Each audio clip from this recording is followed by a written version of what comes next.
Hola, bienvenidos al número 2 del Fasca Video Podcasts.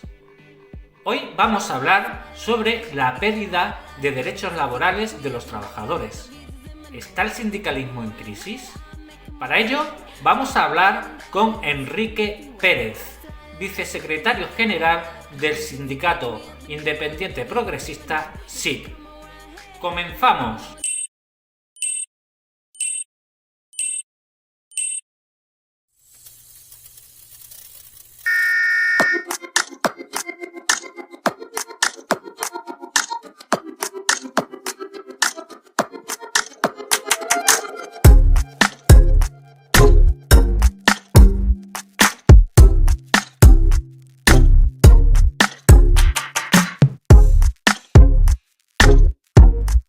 Hola Enrique, bienvenidos al Fasca Video Podcast. Muy buenas, Óscar, ¿qué tal? Pues bien, Enrique, aquí para hablar un poco en la situación que se encuentra el sindicalismo. ¿Qué ocurre con los derechos de los trabajadores que últimamente, desde hace unos años para acá, se están perdiendo derechos laborales? Bueno, ocurren muchas cosas. Lo primero que hay que tener en cuenta es que el sindicalismo es un error que se comete habitualmente, ¿no? El sindicalismo no se puede desligar completamente de la política, ¿no? Y luego explicaré un poquito, si tenemos tiempo, explicaré un poquito algunas de las principales razones por las que esto es así. Entonces, bueno, pues estamos viviendo desde hace bastante tiempo una crisis importante a nivel institucional, a nivel social, a nivel económico, y todo eso está generando una serie de problemas que impactan, como no puede ser de otra forma, también en el sindicalismo, en las relaciones laborales, ¿no? Hay un problema, yo creo, fundamentalmente de falta de alternativa, de falta de propuestas claras y concretas de mejora de las condiciones laborales, que está muy motivada, entre otras razones, porque los responsables sindicales, y me gustaría de momento apuntar a los responsables porque no podemos meter en el mismo saco a todo el mundo que participa en los sindicatos, ni todos los sindicatos son iguales, ni mucho menos todos los sindicalistas tampoco lo son. Por eso prefiero hablar en principio de responsables sindicales. Pues hay una connivencia evidente, ¿no? En España, por centrarnos en nuestro entorno, en España es muy evidente cómo en algunos casos, el último 1 de mayo fue muy flagrante, ¿no? Los sindicatos mayoritarios casi se convierten en portavoces del gobierno, ¿no? Y de las instituciones que tienen el poder político, ¿no? Y eso es justo lo contrario, exactamente lo contrario de lo que fue el sindicalismo en su origen y de lo que debe ser para defender los derechos de los trabajadores.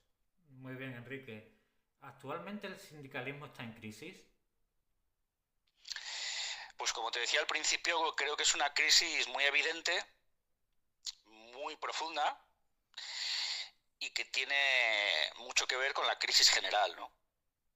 Es una crisis, en primer lugar, como te decía, de falta de propuestas concretas.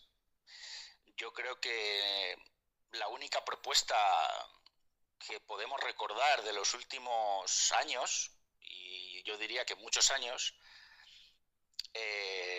es la reducción de la jornada laboral, que está ahora encima de la mesa.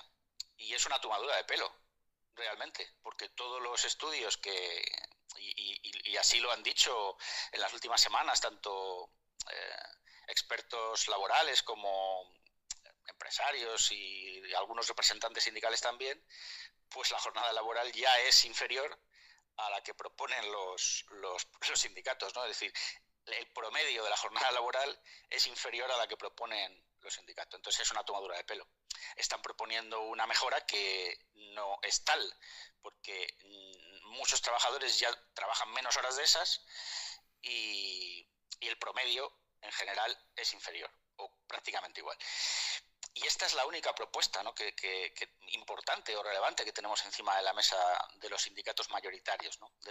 Que es a donde hay que apuntar, porque hay que recordar, y esto es parte de la crisis, Óscar, que en España la ley sindical la ley de libertad sindical les da a los sindicatos mayoritarios un monopolio del sindicalismo. Es prácticamente imposible, es muy difícil que sindicatos pequeños, sindicatos nuevos, se abran camino cuando por el simple hecho de tener esa calificación de sindicatos mayoritarios están automáticamente representados en las mesas de negociación aunque pierdan las elecciones sindicales. Esta es la realidad. Esto es lo que ocurre con los grandes sindicatos, ¿no? Entonces, bueno, pues es también una crisis no solo de propuesta, sino también institucional, porque la propia legislación hace imposible la renovación del sindicalismo, ¿no? Entonces hay que apuntar también a la reforma legislativa para poder mejorar esto. Y luego, por terminar de contestar tu pregunta lo más brevemente posible, porque es un tema muy complejo y muy largo, pero también es una crisis grande de representatividad. Es decir, que está muy relacionada con la crisis política, ¿no? Donde también existe esa crisis de representatividad, porque los trabajadores no se sienten en absoluto representados por los sindicatos. No se sienten defendidos, no se sienten respaldados, y la prueba es que durante los últimos años, 15 a 20 años, pues han empezado a nacer decenas y decenas y decenas de sindicatos en toda España para tratar de renovar el sindicalismo, pero como te decía anteriormente, pues es algo muy complicado por la legislación vigente. ¿Hay relación entre la crisis del sindical y la crisis política? Totalmente. Yo tengo la experiencia, además, ¿no? de haber militado en un partido político durante casi 2 décadas. También he militado en un sindicato mayoritario durante un periodo muy parecido. Ahora soy vicesecretario general de un sindicato pequeño aquí en Extremadura, el Sindicato Independiente Progresista, y esa experiencia larga de más de 2 décadas me lo deja clarísimo. Es que son datos objetivos. Es decir, ¿cómo es posible que haya senadores, diputados, y cuando hablo de diputados no solo nacionales, sino también autonómicos, que al mismo tiempo sean sindicalistas o supuestamente sindicalistas o responsables sindicales? Es como si en una empresa el jefe de la empresa, el dueño, fuera al mismo tiempo el representante sindical. Es decir, si un sindicato tiene que pelear para que una legislación determinada favorezca a los trabajadores y ese mismo sindicalista está sentado como diputado defendiendo los intereses del gobierno, pues evidentemente es imposible. Es que es imposible desligar la crisis sindical de la crisis política, en cuanto que son las mismas personas en muchas ocasiones, y cuando digo muchas ocasiones es que hay pendiente un estudio sobre eso, ¿no? Ojalá alguien algún día haga una investigación profunda sobre cuántas de las personas que tienen poder político en España, en los gobiernos, digo ahora y durante los últimos 40 años, han sido también al mismo tiempo personas con influencia en los sindicatos mayoritarios, y nos llevaríamos una sorpresa. Bueno, yo no me la llevaría, pero yo creo que la mayoría de la población se llevaría una sorpresa al comprobar que coinciden en muchos casos las personas que tienen que tomar decisiones favorables al gobierno y las personas que tienen que defender los derechos de los trabajadores. En relación a lo que has comentado, Enrique, es paralelo, ¿no? El hecho de que ahora te voy a hacer una pregunta que va relacionado a lo que me has comentado, ¿no? El tema de que muchos trabajadores, como ciudadanos, trabajadores hacia los sindicatos y los ciudadanos hacia la política, no se sienten respaldados por los sindicatos los trabajadores y por la política la ciudadanía. ¿Tú crees que actualmente los trabajadores se sienten respaldados? No, en absoluto. Vamos, hablo en términos generales, ¿no? La mayoría de los trabajadores no se sienten respaldados, y la prueba es que durante las últimas décadas han nacido, como te decía, probablemente cientos de sindicatos en toda España, sectoriales, generalistas, autonómicos, nacionales, incluso locales, en fin, de todo tipo, para tratar de sustituir lo que la gente piensa que son sindicatos completamente esclerotizados, ¿no?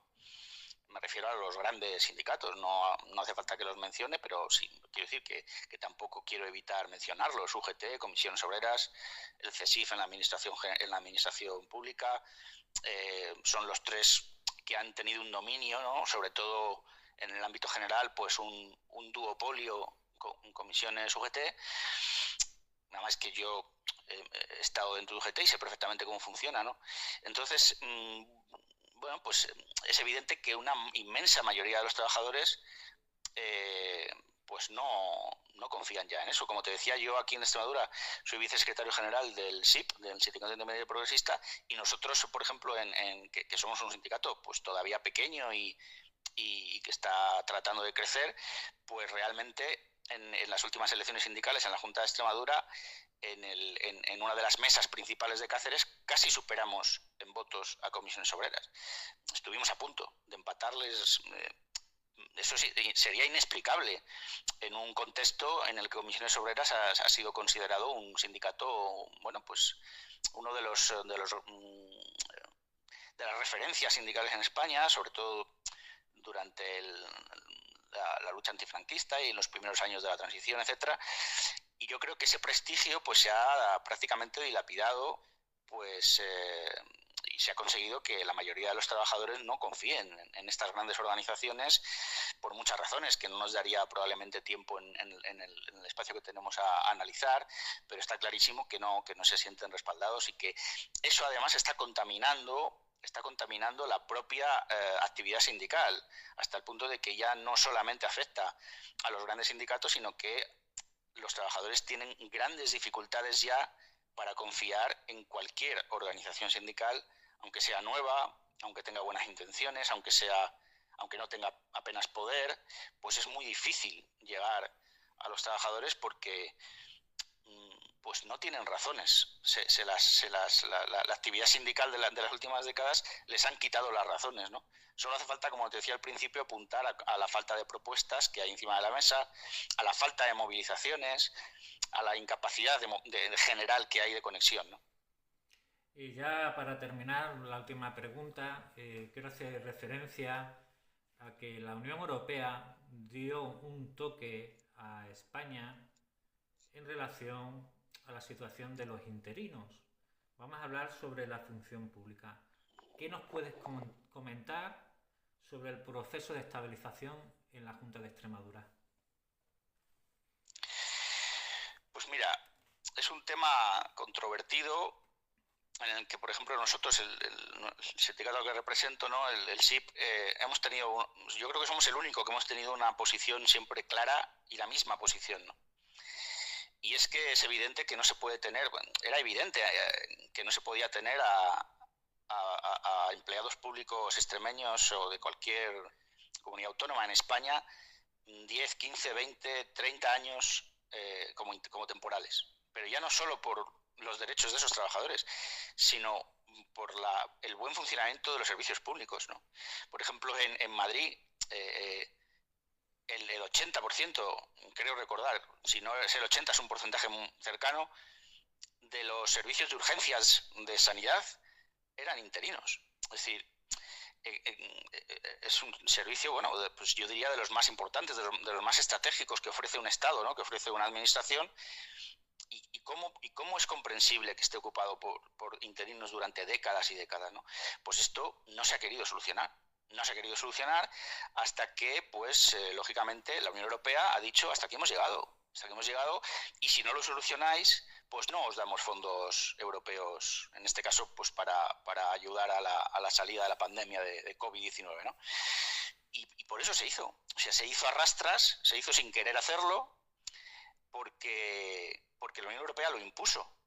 Pero es que esto habría que haberlo solucionado mucho antes, y habría que haberlo solucionado sacando las plazas a concurso como obliga la ley, como obligaba la ley.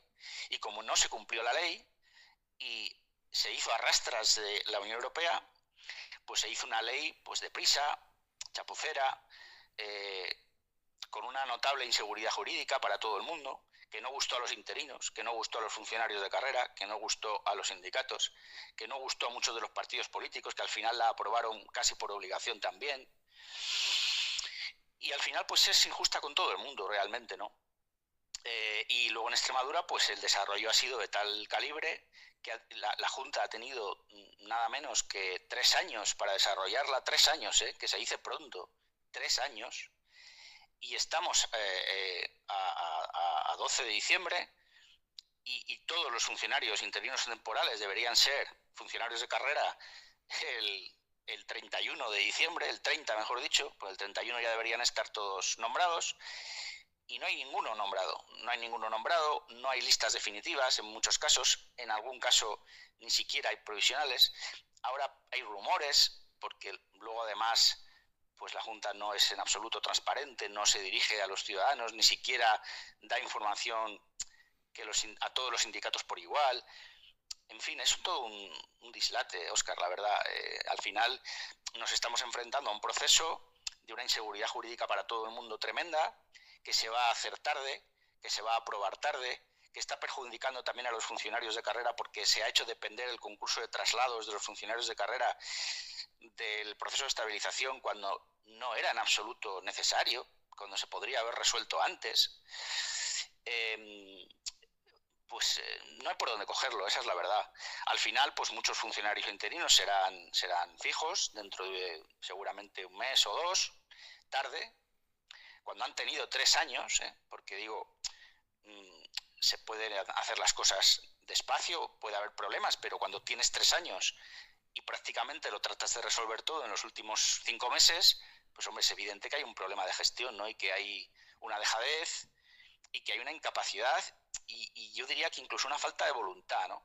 Y esto es producto de que nunca se ha querido hacer este proceso en España, nunca se ha querido hacer y ha venido obligado por la Unión Europea, ¿no? Y bueno, pues ya lo único que podemos hacer es celebrar que se pueda cerrar lo antes posible y que genere el menor número de problemas jurídicos posibles, porque no olvidemos que el proceso está judicializado con muchísimos recursos en los tribunales por parte de sindicatos, de funcionarios de carrera, de interinos, que muchos de ellos terminarán en el Tribunal Supremo, otros muchos terminarán en el Tribunal de Justicia de la Unión Europea, y puede ser el rosario de la aurora, ¿no? Veremos cómo termina y esperemos que acabe bien, pues con una reducción de la temporalidad importante en la Junta de Extremadura, que estaba en cotas elevadísimas, y que se alcance pues una paz funcionarial y administrativa medianamente aceptable pues a lo largo del próximo año. Pero yo no lo podría garantizar con la información que tengo encima de la mesa. La verdad es que sí, Enrique. Esperemos que se agilice y lo hagan lo más transparente posible. Yo tengo conocimiento de personas allegadas que están súper nerviosas porque en el día de hoy no han publicado su lista, ¿no?, de su categoría, y están nerviosos, obviamente, porque dependen de ahí su futuro, ¿no? Y bueno... Es que es la vida de las personas, Óscar, pero es que sí. Fíjate que con los baremos que ya se han publicado, ya queda claro también que muchos interinos que han estado más de 10 años en fraude de ley trabajando, se van a quedar sin plaza.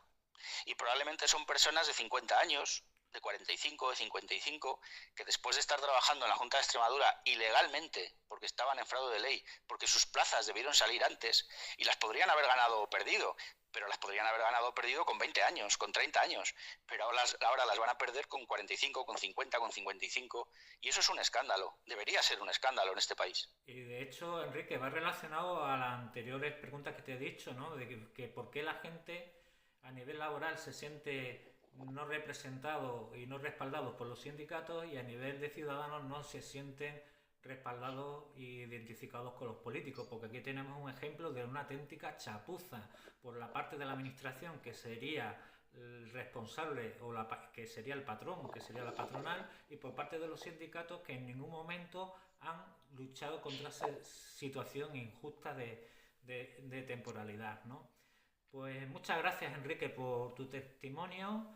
Te invitamos a que sigas participando en nuevos programas y nada, desearte feliz año, para que ya estamos en breve en el 2025. Sí. Y nada más, muchísimas gracias, Enrique. Igualmente, Óscar, felices fiestas, muchas gracias por la invitación y aquí estoy para cuando queráis debatir de más temas. Muchísimas gracias, Enrique. Hasta luego. Gracias. Hasta luego. I rock the house with the greatest of ease. I'm bound to wreck your body, get knocked, get your knees. I rock the house with the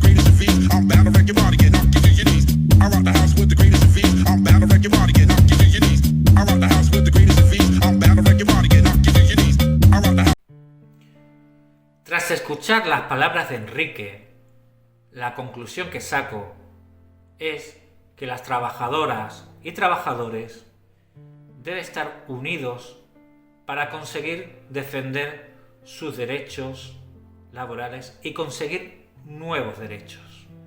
Para ello, el sindicalismo verdadero, el que defiende realmente a las trabajadoras y a los trabajadores, es la herramienta. Actualmente sí hay una crisis en el sindicalismo debido a que los sindicatos mayoritarios están más pendientes y conviven con la patronal, que ellos, sin embargo, están muy unidos y fuertes que la clase trabajadora con los sindicatos. Divide y vencerás. De esa forma es como se están perdiendo los derechos poco a poco de los trabajadores. Y nada más. Si te ha gustado el Zasca Video Podcast, dale a like y suscríbete. Muchísimas gracias y hasta la próxima.